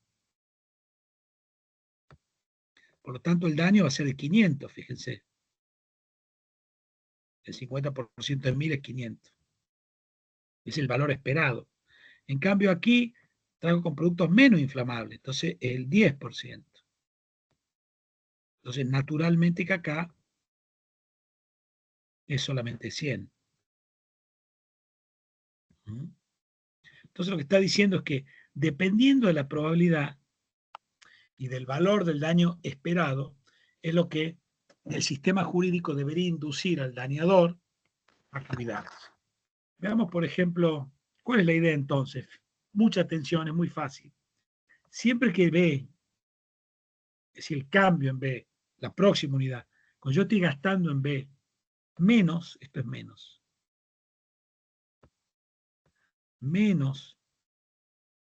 APL,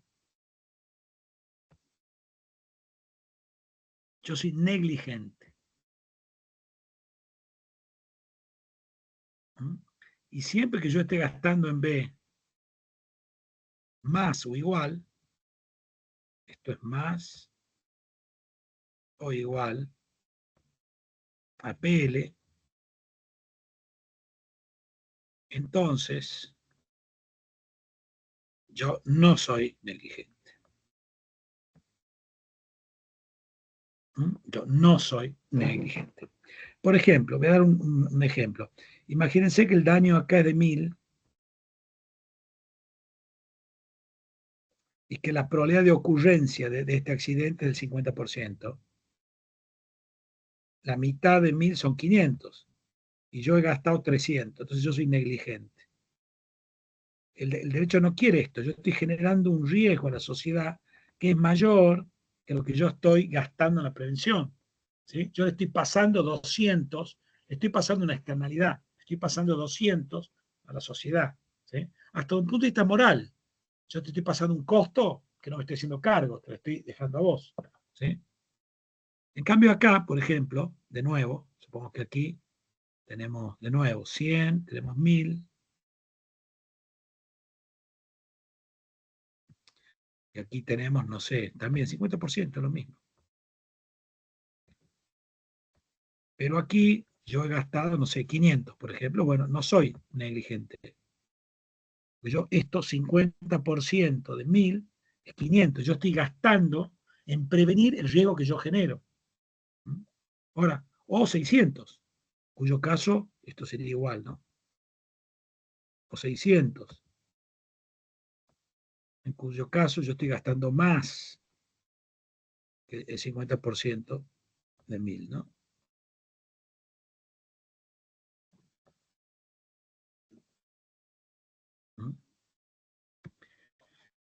El óptimo, lo que queremos que la gente haga, el óptimo, no queremos que la gente se cuide demasiado tampoco, ¿no? Obviamente, ya hablamos de esto.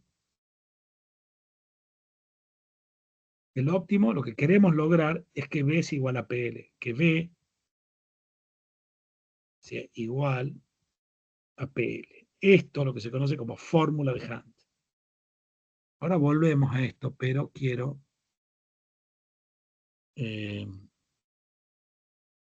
espera un minuto que no puedo encontrar.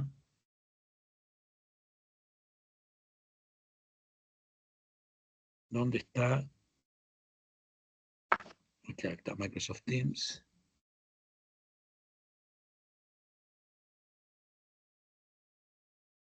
¿Qué pasa acá? Hola, ¿ustedes me ven a mí? Sí, sí, se lo ve. Yo no los perdí totalmente y no sé cómo recuperarlos. A ver, esperen, de algún modo los tengo que poder recuperar. Se me arma un lío. Cuando dejé de compartir, no, esto no es tampoco. Eduardo, te vemos y te escuchamos bien, ¿eh? Sí, pero yo los perdí increíblemente porque cuando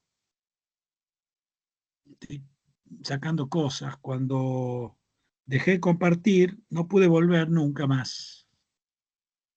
A ver acá.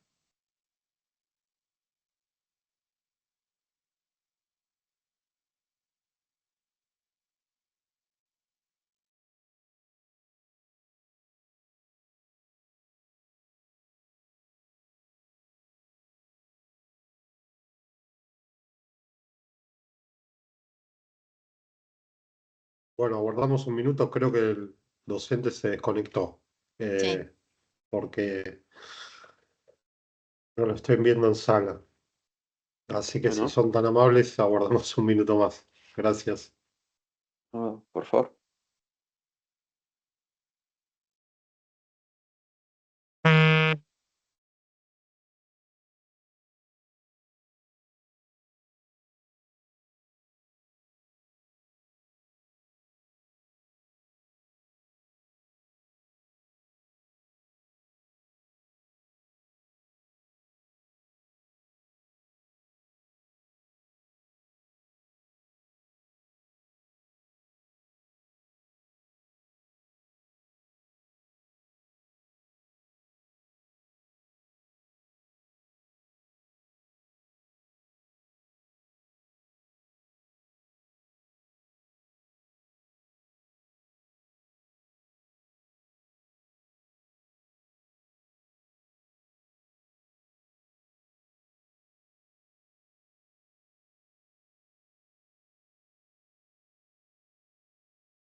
El micrófono, doctor. Está muteado. Eduardo, estás muteado. Bueno, listo. Ahora sí, disculpen. Ahora sí. Miren, la esencia, perdón, disculpen, no sé qué hice cuando compartí, dejé de compartir y la idea es muy sencilla, es cuánto me tengo que cuidar yo y yo introduzco riesgo en la sociedad. Bueno, eso no es una pregunta que se puede responder sin, no es algo externo, no es algo así como a ver si sale el sol, ¿sí? No es, sino que algo que está asociado a dos variables según esta fórmula de Hunt, que está muy extendida y es una de las definiciones de negligencia que se emplean rutinariamente en el derecho norteamericano y acá se aplicó. Y además subyace, ¿no? Muchos creen que subyace a la pregunta por la negligencia. Y lo que dice el juez Hunt, ustedes habrán visto la pequeña matemática muy sencilla que hice, es algo muy sencillo, es decir, bueno, hay que tomar en cuenta dos cosas. Hay que tomar en cuenta el valor del daño. Yo me tengo que cuidar más cuanto mayor sea el daño. Esto parece ser muy intuitivo, ¿no? Si yo, por ejemplo, tiro 100 toneladas de un producto y Mariana tira 100 toneladas de un producto, pero yo lo hago en condiciones atmosféricas, no sé, lo hago en una temporada del año donde el daño es 3 veces más grande, bueno, yo me tengo que cuidar más, ¿sí?, que Mariana, porque no es el hecho de tirar 100 toneladas, es el impacto negativo que tiene en la sociedad. Cuanto más grande es el valor esperado del daño, más me tengo que cuidar, ¿sí? Si yo, por ejemplo, tengo una pista de práctica de autos de carrera, de autos de carrera al lado de un jardín de infantes, tengo que cuidarme más que si yo tengo al lado de un descampado, ¿sí? Es como sensato, ¿no? Porque cuando más grande el valor del daño, mayor el cuidado que tengo que pedirle a los que introducen daño en la sociedad, riesgo de daño en la sociedad, ¿sí? Pero un evento dañoso no es un hecho seguro, es un hecho probable. Hay una probabilidad, un valor de probabilidad, que va de 0 a 1, es de 0 a 100%. Entonces, lo que dice la fórmula de Hunt es que tenemos que contemplar las dos cosas. Y entonces se multiplica. Tenemos que contemplar que el valor del daño y la probabilidad de ocurrencia del daño, ¿sí? ¿Y cuándo una persona va a ser negligente? Cuando gasta menos que esta proporción. Si yo, por ejemplo, introduzco un riesgo de 1000, que tiene una probabilidad del 50% de ocurrir, estoy introduciendo 500. Yo tengo que gastar 500 o más. Si yo gasto menos de 500, soy negligente. Ser negligente es gastar menos que la probabilidad de ocurrencia del daño multiplicado por la cuantía. ¿Sí? Y lo que Perdón, sí, ¿puedo preguntar algo? todo por preguntar. No termino de entender. Le voy a preguntar a usted cómo piensa que aplicaría, porque me cuesta llevar la fórmula de Hunt a cualquier caso. ¿Por qué? Pensaba, por ejemplo, ya que hablamos de Estados Unidos, el caso de las tabacaleras. Una tabacalera han tenido condenas multimillonarias. Está verificado que, por más que han sido multimillonarias las condenas, las tabacaleras no dejan de funcionar porque en realidad sigue siendo mayor la ganancia, más allá de que las sanciones sean ejemplares. En ese caso, ¿cómo aplica la fórmula de Hunt? Porque acá lo que se pensaría en este tipo de empresas es que igualmente, aunque se gaste menos y exista mayor riesgo de que se genere el daño, sigue siendo mayor la ganancia. Por ejemplo, por el consumo de cigarrillos. Sí, En este pero eso no tiene nada que ver con la fórmula de Hunt, ¿eh? No tiene nada que ver. La fórmula de Hunt es un mecanismo para establecer cuándo hay negligencia y por lo tanto es un modelo que nos permite orientar la decisión. pero en términos jurídicos, para aplicarla. Sí, no es que es absolutamente en términos jurídicos. Por ejemplo, si yo voy a 120, a 220 el Libertador, y además voy borracho, y además voy con la venda tapada, bueno, es obvio que la probabilidad de ocurrencia del accidente es muy alto. ¿Me seguís?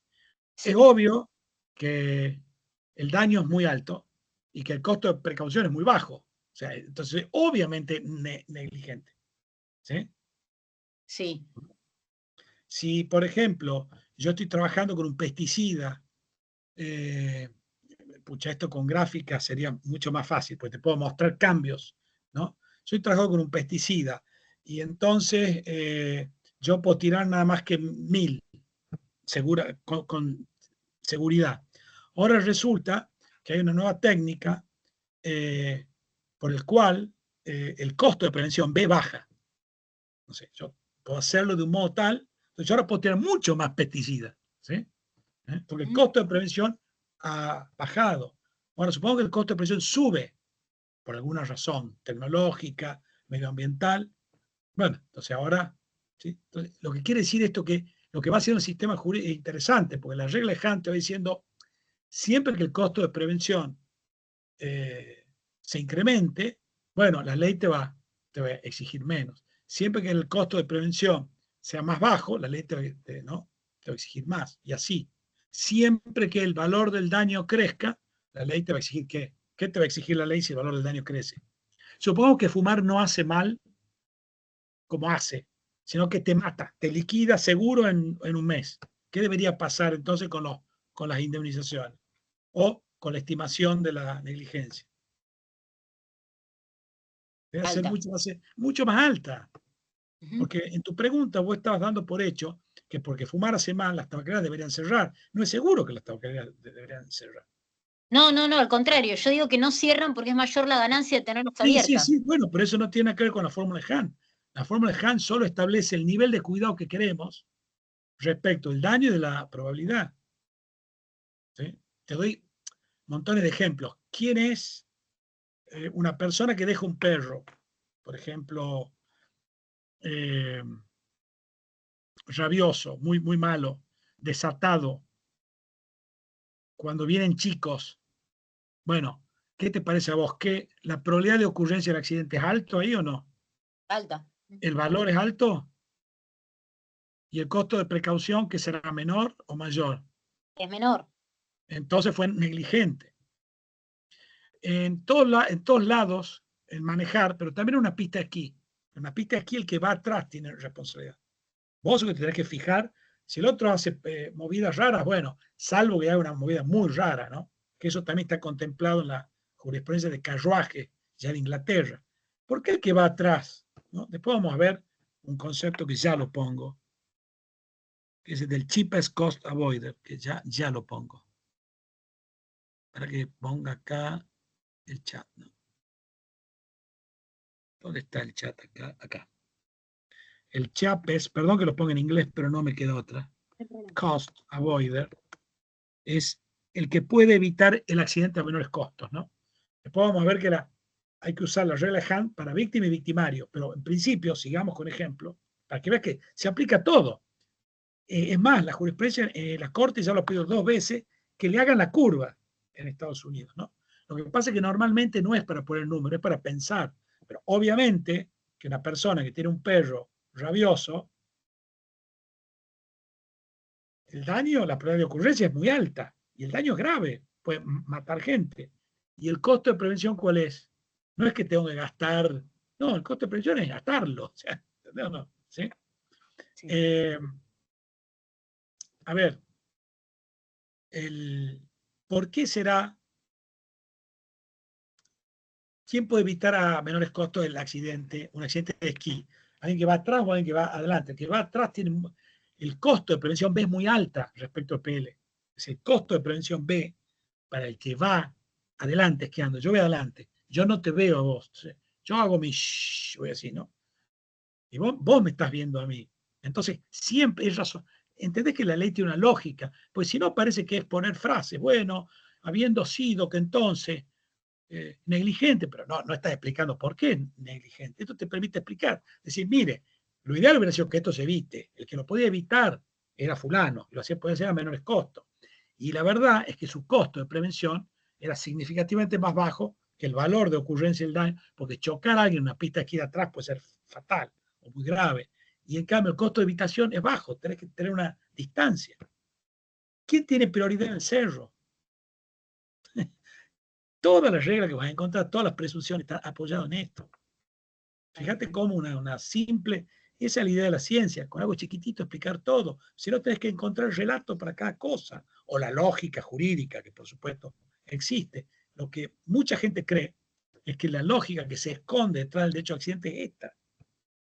Hay un famoso fallo donde el juez Richard Posner que ahora ya se retiró lamentablemente, un famoso juez, tal vez la persona jurídica más importante de la segunda mitad del siglo XX, desarrolló esto en Law and Economics, desarrolló en Law and Literature, el derecho y la literatura fue fundamental, un camarista de primer nivel, nominó a las Cortes de Estados Unidos y escribió sobre un montón de cosas. Y él decía que, en un famoso fallo, él dice, aun cuando la ley de Massachusetts, dice, no lo establezca así, dice, ¿no? Algo así, ¿no? Como, es evidente que lo que nos está preguntando es precisamente por cuál es el costo de prevenir, porque yo no te puedo decir negligente si tu costo es infinito, tiene que ser sabia como Santo Tomás para evitar un accidente, no tiene sentido, la ley no funciona así. ¿Qué es el caso fortuito? Es un evento cuyo valor de probabilidad es tan bajo que no tiene sentido que te exija la B. ¿Cómo te voy a exigir B? ¿Cómo puede ser yo que te exija que seas responsable, que introduzcas cuidado para rayos que pueden caer en tranvías, por ejemplo? ¿Me seguís, Mariana? Sí, te estoy Las escuchando, sí. tabacaleras, ¿deberían ser las tabacaleras responsables si a un hombre fumando le cae un rayo? Claro, ¿Por qué no? Pero ¿por qué no? Porque B es altísimo, pero no tiene sentido. ¿Pero por qué no tiene sentido? Porque sería un gasto innecesario. Todo ese gasto incrementaría el costo de prevenir accidentes. Si vos usás esto, lo que vos lográs es accidentes a menores costos. ¿Sí? ¿Ah? Sí. ¿Sí? Fíjate cómo te estoy explicando montones de doctrinas, de presunciones. La famosa doctrina del last chance y opportunity, el que tiene la última oportunidad, que se usa acá también de modo no muy preciso, pero sí se la usa. Pero Estados Unidos tiene un nombre, es el que tiene la última probabilidad. Eso es consistente con esto del cheapest cost avoider, ¿no? El que puede evitar. Pero también con la fórmula de Hunt que está detrás de todo esto, porque vos sos negligente y tu tren no frena, pero yo estoy sentado, estoy mirando y estoy bailando y parado en la vía, ¿no? Bueno, un poco la idea ahí es que el que tiene la última oportunidad, bueno, claro, porque ya en esa instancia, el que tiene el costo de prevención muy bajo soy yo, y yo tengo que correrme la vía, nada más. ¿Sí? Perfecto, gracias. Me seguís cómo explica todo en realidad, no es que, no, algunos no, explica todo. Lo que pasa es que hay que pensar una cosa. Nosotros creemos, los abogados, que la matemática es de números, el 2% de la matemática es de números, tiene los números. Todo el resto son conceptos. Esto es para pensar, no es para poner un número. Chico, ¿cuál es la probabilidad que el perro muerda? No, sabemos que el perro muerde, el perro malo muerde, casi siempre. ¿Cuál es la probabilidad que un perro malo, qué valor de daño puede? Sabemos que le puede desfigurar la cara a un niño o un adulto, le puede arrancar una pierna. Es muy serio. Sí, y el costo de prevención es atarlo. Tontera. Al dueño no le cuesta nada. Entonces, por supuesto que digo, lo interesante es que nosotros podemos como encontrar un fundamento empírico. ¿Y para qué? Porque queremos minimizar B, P y L. Queremos lograr, si nosotros usamos esto, logramos que se reduzcan los accidentes a menor costo. ¿Sí?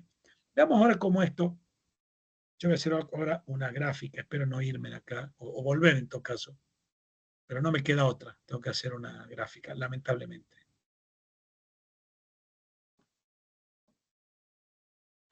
No, espera un minuto que vamos a hacer una cosa.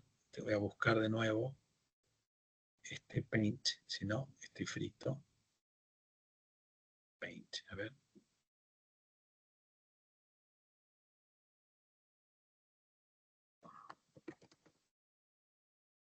Bueno, no, está bien, no me toma el riesgo. Pero ahora no me puedo encontrar, me quiero matar, a ver.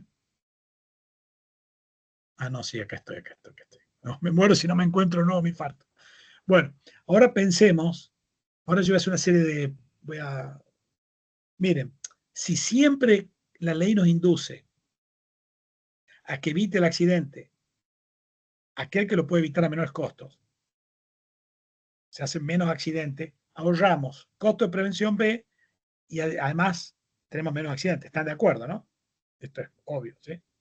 Puedo hacerlo matemático, pero si además, piensen esto, la ley está diseñada para que normalmente, no de modo muy perfecto, en ninguna ciencia social, pero tampoco natural. En la medicina las predicciones no son, vas a tener 37,3 a las 3 de la mañana, es una tendencia, esto son tendencias, ¿no? En general, lo sorprendente es que el derecho de daños, tanto en Argentina, Estados Unidos, Canadá, en todos lados, está estructurado como si se quisiese minimizar los accidentes. Normalmente asignan la responsabilidad al chip pescoso avoider y normalmente busca normalmente, puede haber desvíos, porque hay gente que toma decisiones insólitas, puede ser, o como cualquier, hasta también en medicina hay decisiones muy raras para diagnóstico, decisiones muy raras, cualquier disciplina. Nosotros tenemos mucho focalizarnos en el desvío, tenemos que focalizarnos en lo que la mayor parte de la gente hace. Y los jueces tienen una racionalidad, no esta, pero es equivalente. Entonces, fíjense que es muy interesante esto, porque es como si a través del tiempo hubiésemos ido aprendiendo, ¿no?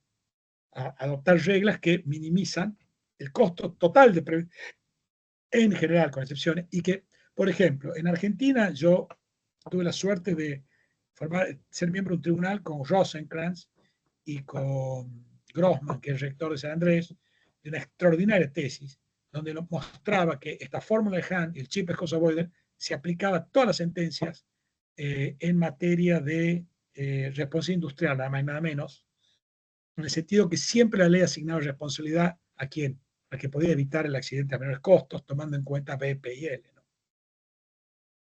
Entonces agarrábamos un fallo, veíamos y satisfacía el criterio. En general, ¿quién va a ser el chip pescoso avoider ahí?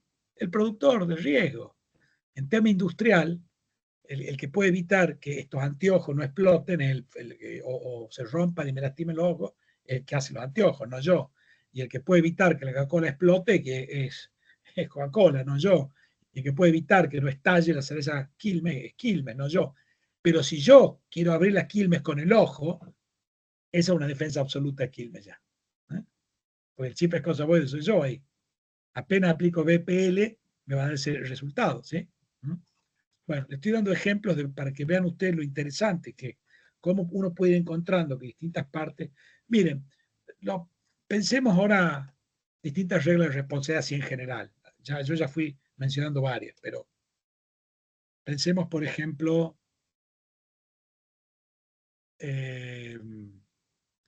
ausencia de responsabilidad. Si hay ausencia de responsabilidad, el dañador potencial tiene incentivos para cuidarse.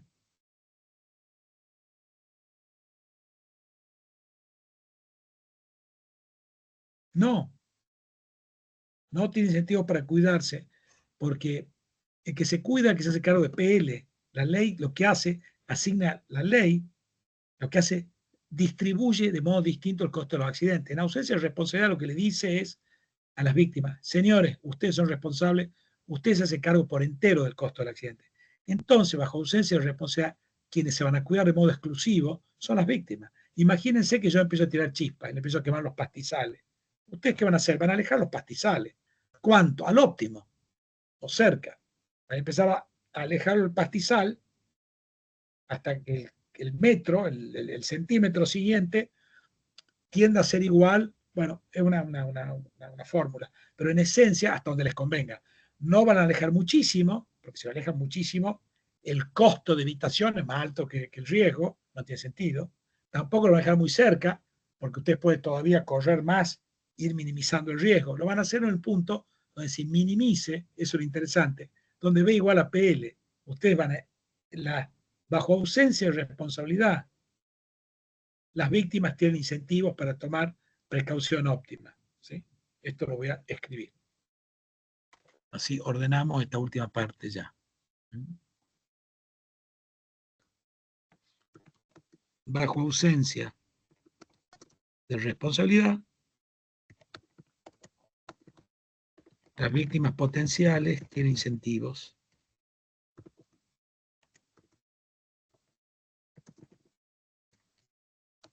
para B igual a PL. Es decir, para cuidarse el óptimo. Entonces, ¿cuándo será que la ley libera de responsabilidad cuando ocurre un accidente? Cuando es la víctima la que puede exclusivamente evitar. El caso de la del last, ¿no? De ser el último, el caso del señor que abre la Coca-Cola o la cerveza con el ojo, ¿eh? El suicida que se te tira encima el parabrisas en el Libertador en medio de la lluvia, vos no tenés modo de verle, ¿sí? En esos casos, la ley razonablemente libera, porque siempre es la víctima que puede minimizar el costo del accidente. Piensa en términos de chip pescosa boida. Entonces ya tenemos una lógica para la ausencia de responsabilidad. ¿Cuándo además hay ausencia de responsabilidad? Cuando él es muy bajo. Por ejemplo, uno no pide compensación por alguien que te cuenta malos chistes en un casamiento. Te puede arruinar un casamiento. A mí me pasó en un casamiento que se me siente un señor al lado y me arruine la noche. Me habla cosas horribles. Pero yo no puedo demandarlo el lunes porque el costo de hacerlo es más grande que los beneficios sociales. El derecho es un mecanismo para reducir el costo social. Hay montones de molestias que uno las puede hacer mejor que la ley. ¿Sí? Se puede cambiar de mesa, tener mejores amigos, en fin, contar peores chistes que el otro, vengarse, muchas cosas. Bueno, pero tampoco cuando la probabilidad de ocurrencia es muy baja. Fíjense cómo esto también explica toda una doctrina.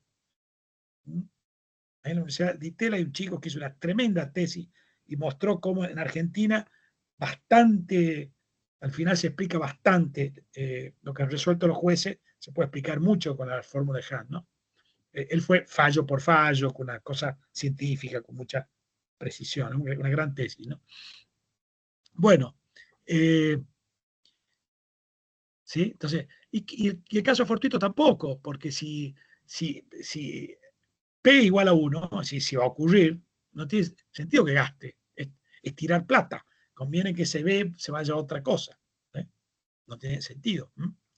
¿Qué pasa con responsabilidad objetiva? ¿Quién se cuida? ¿La víctima o el victimario? La responsabilidad objetiva es que siempre se paga. La responsabilidad objetiva distribuye el accidente tal que los costos del accidente son siempre el victimario. El victimario se cuida. Exacto, exacto. Bajo responsabilidad objetiva voy a poner.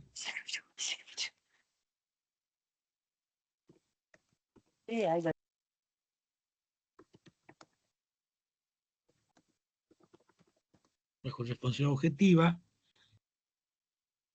el victimario se cuida tal que B igual a PL. Es decir, se cuida el óptimo. ¿Por qué pasa? Porque siempre que se aplique bien, es decir, que la probabilidad es igual a 1 de cada vez que haya un caso, haya un juicio y no haya error judicial muy grande, y el costo del accidente es mío ahora. Yo soy el deudor potencial. Cada vez que se quema un pastizal lo pago yo. La ley me está haciendo dueño de los pastizales y del tren.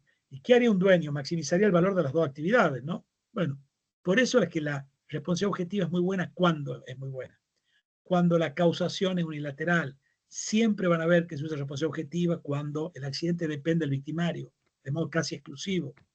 Por ejemplo, responsabilidad ambiental. ¿Qué puede ser el riachuelo para evitar nada? Piénsenlo en términos de chip pescosa boida, de quién puede evitar el accidente a menores costos. Naturalmente que el victimario, ¿no? ¿Sí? Me siguen con la lógica de... No es tan fácil, pero por supuesto esto lleva tiempo, hay que leer, tienen que ir a los materiales, tienen que leer.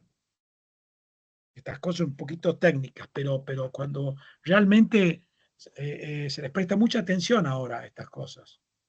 En Estados Unidos, en la Universidad de Elite, es lo que domina esto, porque esto que te permite argumentar casos difíciles que salen de las reglas obvias, ¿no? O por lo menos eso creen ellos, ¿no? De modo así muy generalizado y está muy, muy desarrollado. Pero ven cómo permite explicar que es interesante muchos casos, ¿no? ¿Y qué pasa con la...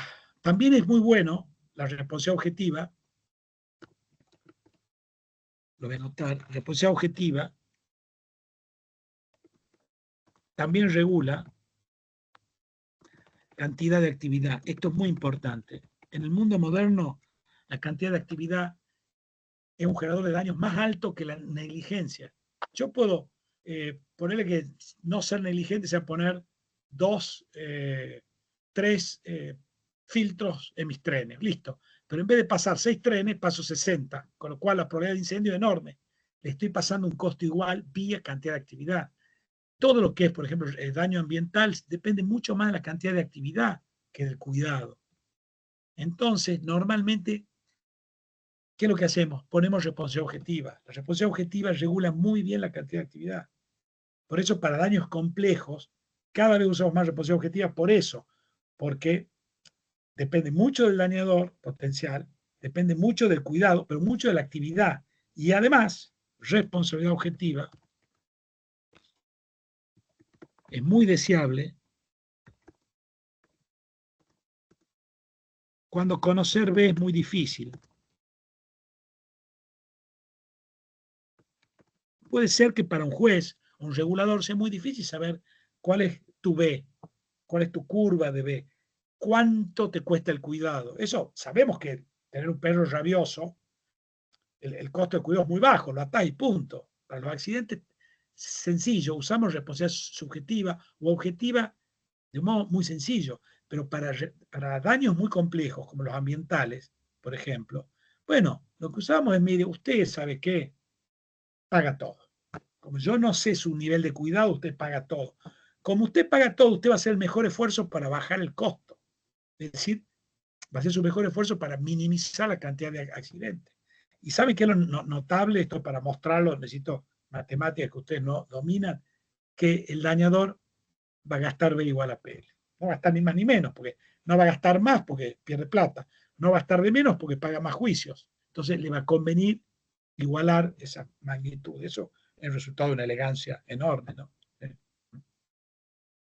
Pero ahí uno va entendiendo la lógica, ¿no? Sí, ¿por qué? Cuando depende de dos, cuando es bilateral, cuando la causalidad es bilateral,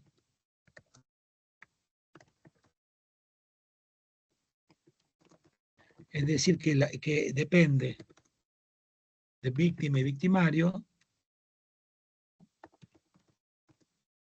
usualmente la responsabilidad es subjetiva.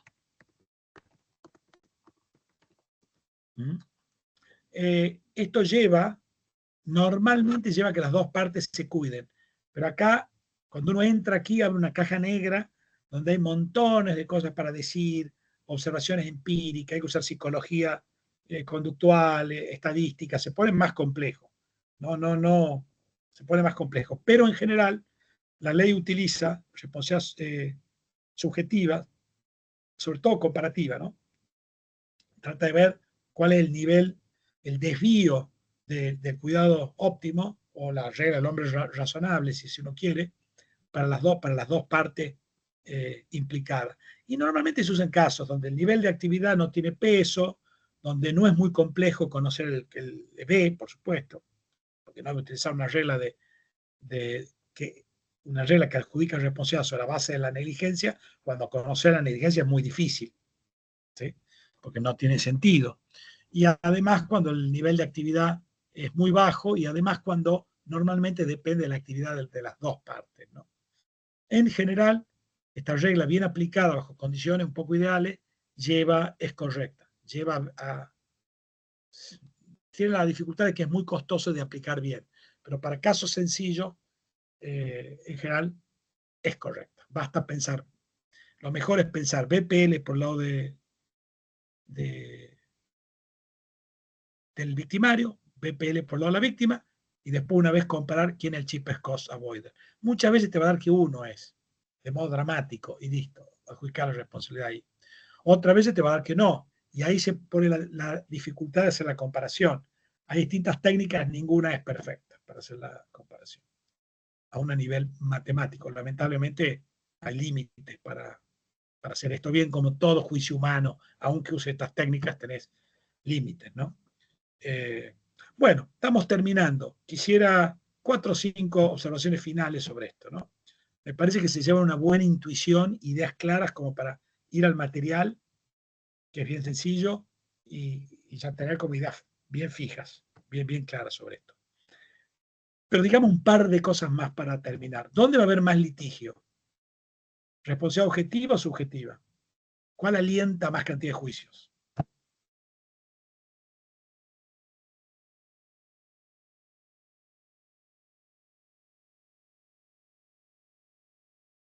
Objetiva, porque tenés que probar menos, es menos costoso.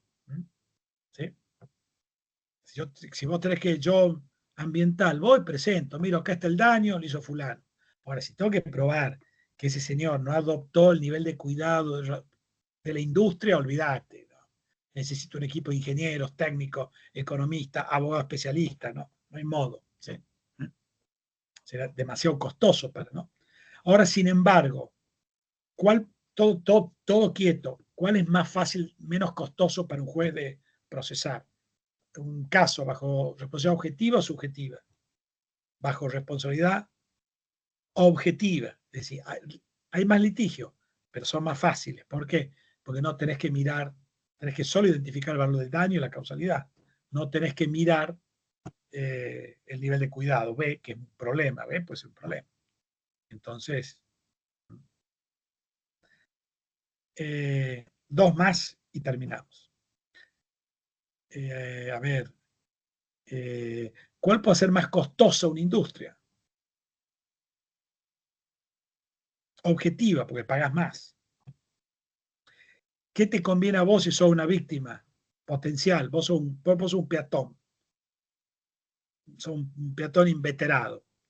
Te conviene más responsabilidad objetiva, ex ante un accidente, porque estás como más cubierto.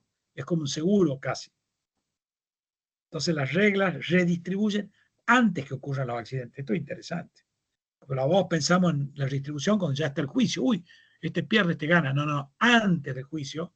Si yo, por ejemplo, soy un dueño de camiones, a mí me conviene que sea subjetivo. Entonces yo pago menos. Mientras que el estándar probatorio más alto es menos juicios. Mucho más difícil. No es bueno que entonces fulano, que no sé qué, que la baliza, que acá, que allá, que sí que esto, que sí que el otro. ¿Sí? Puede tardar siglos. En cambio, si se trata de determinar el daño nada más, bueno, cambia. Cambia. Bueno, yo creo que ya estamos en horario.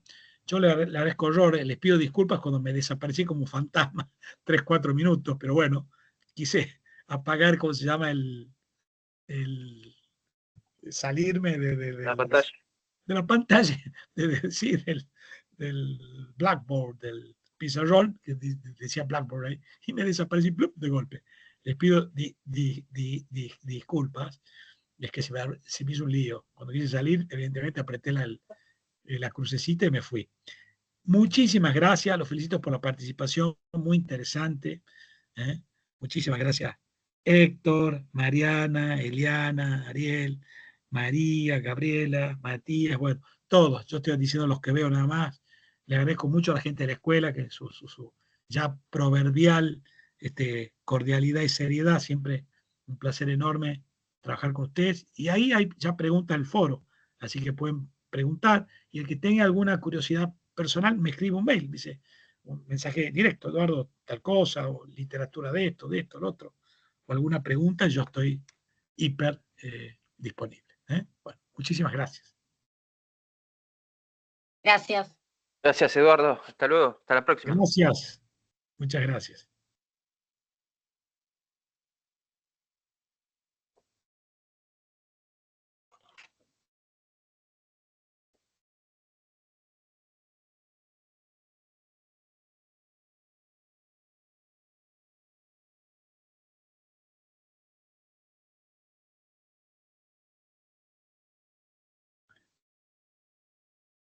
Bueno, muchas gracias.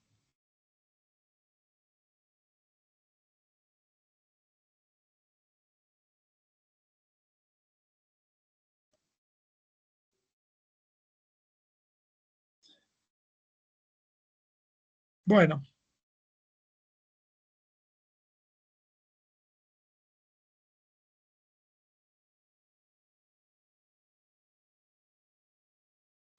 Le voy a mandar muchísimas gracias.